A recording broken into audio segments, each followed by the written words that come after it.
ស្រឡាញ់អូនពេកមិនវែកញែកសុំត្រឹមអាចបន្តតែយូរទៅបងដូចមនុស្សកុំដងអូនត្រូវការពេលណាក៏បានបងក៏ចេញហត់នឹងពីបាយបងឈុំប្រកាយបែកខាត់បងអើយនៅអូនដេញបងអើយទៅបងក៏ទៅអូននៅត្រូវការអ្វីទៀតដល់ខ្លួនចេញពីរឿងអូននេះទៀតរឿងភៀងពោពេញដោយការបោកប្រាស់ប្រហែលបងឈឺចាប់នៅចង់ស្ដាប់ពីអូនរាយរាប់ហើយវិញអូនមិនព្រមដល់លែងបងក្រែងដឹងហើយបងឈឺចាំម៉ែបងចង់សម្រាកនៅចង់ស្ដាប់ពីពេញចេញពីមាត់អូនរាយរំទៅយូរទីខ្លាចឈឺដល់ក្បែរស្លាប់អូនខ្មោចហត់ហើយសម្រាប់ទៅ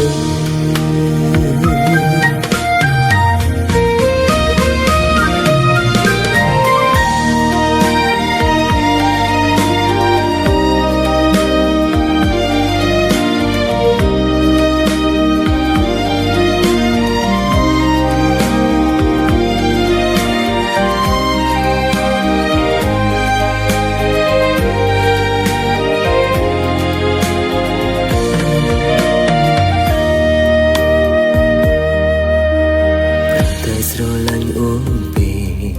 មិនវែកញែកសុំត្រឹមអាចបន្តតែយូរទៅបងដូចមនុស្សកុំដង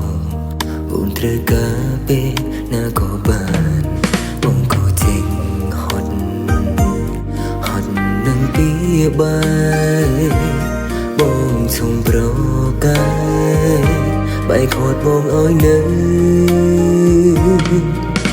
បងដេញបងអើយទៅបងក៏ទៅអូននៅត្រូវការអ្វីទៀតដល់ខ្លួនចេញពីរឿងអូននេះទៀតរឿងភៀងពោពេញដោយការបោកប្រាស់ប្រហែលបងឈឺចាប់នៅចង់ស្ដាប់ពីអូនរាយរាប់ហើយវិញអូនមិនព្រមដល់លែងបងក្រែងដឹងហើយបងឈឺចាំ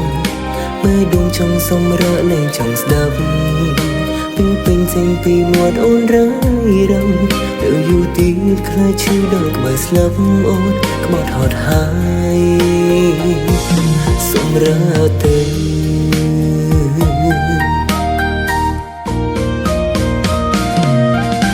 បងដេញបងអើយទៅបងក៏ទៅអូននៅត្រូវការអ្វីទៀតដល់ខ្លួនចេញពីរឿងអូននេះទៀតរួមភៀងពោពេញដោយការបោកប្រាស់ប្រហែលបងឈឺចាប់លែងចង់ស្ដាប់ពីអូនរាយរាប់ហើយវិញអូនមិនព្រមដល់លែងបងក្រែងដឹងហើយបងឈឺចាំម៉ែដួងចង់សម្រាកលែងចង់ស្ដាប់ពីពេញចេញពីមាត់អូនរាយរំទៅយូរទៀតខ្លាចឈឺដល់ក្បែរស្លាប់អូនក្បត់ហត់ហើយសម្រាប់ទៅ